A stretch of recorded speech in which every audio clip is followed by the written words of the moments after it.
Monsieur le président, madame la ministre, madame la présidente de la commission, madame la rapporteure, près de 2 ans après le début de l'épidémie, notre pays reste soumis à la pression du virus. Vague après vague, variant après variant, la lutte contre la Covid s'apparente à une course d'endurance qui nous fatigue et nous éprouve, autant comme individus que comme nation. Depuis le début de l'épidémie, la ligne poursuivie par le Gouvernement a été claire. Il fallait éviter la saturation des services de réanimation. Toutes les restrictions de liberté ont eu pour seul fondement cet objectif. Et malgré les pics successifs de contamination, notre pays a tenu bon.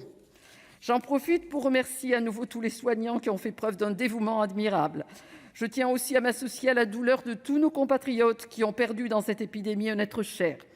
Avec plus de 123 000 morts, le bilan humain est extrêmement lourd. Ce bilan sanitaire s'alourdit encore si on y intègre les victimes collatérales de la Covid. Je pense bien sûr à tous les patients dont le parcours de soins ont été perturbés par des déprogrammations.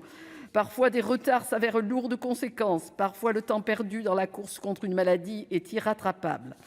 Je pense également à l'impact de diverses restrictions sur la santé des Français qui ont dû adapter leur mode de vie pour lutter contre le virus.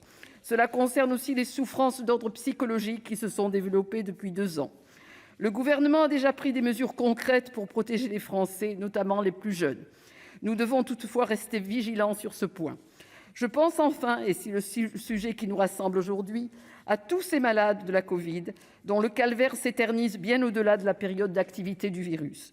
Ces patients souffrent de ce qu'on a désormais coutume d'appeler le Covid long. Je fais partie de ces Français pour qui la vie a changé après le virus. Ces séquelles semblent parfois anecdotiques. C'est par exemple la perception d'une saveur ou d'une odeur qui a changé. Mais elles agissent comme de tristes madeleines de Proust qui, régulièrement, nous rappellent à cette épreuve. Mais dans certains cas, ces séquelles s'avèrent beaucoup plus graves. Épuisement physique, perte totale d'odorat, troubles de la mémoire ou difficultés respiratoires persistantes, tels sont les principaux symptômes de ces Covid longs.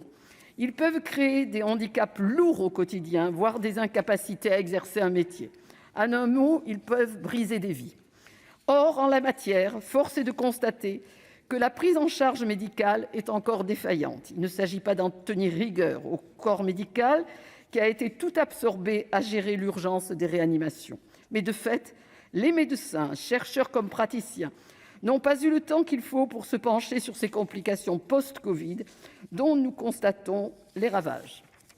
C'est pourquoi je salue cette proposition de loi qui a le mérite de poser le sujet de la prise en charge de ces pathologies nouvelles qui découlent de l'épidémie sans en constituer l'urgence première. Elle met en lumière ce sujet sanitaire qui, pour être forcément secondaire, n'en est pas moins prioritaire. Certes, le dispositif dans sa rédaction actuelle reste perfectible. Certaines questions doivent être éclaircies, tant sur la mise en place de la plateforme que sur l'élaboration du protocole de prise en charge des patients. Je vous soumettrai donc des amendements afin de préciser le texte. Cependant, je mesure l'importance du sujet et je comprends l'espoir d'une adoption conforme par le Sénat. En fait, je crois nécessaire d'adopter un dispositif aussi utile pour les patients que pour les médecins. Je vous remercie. Merci, cher collègue. La parole est maintenant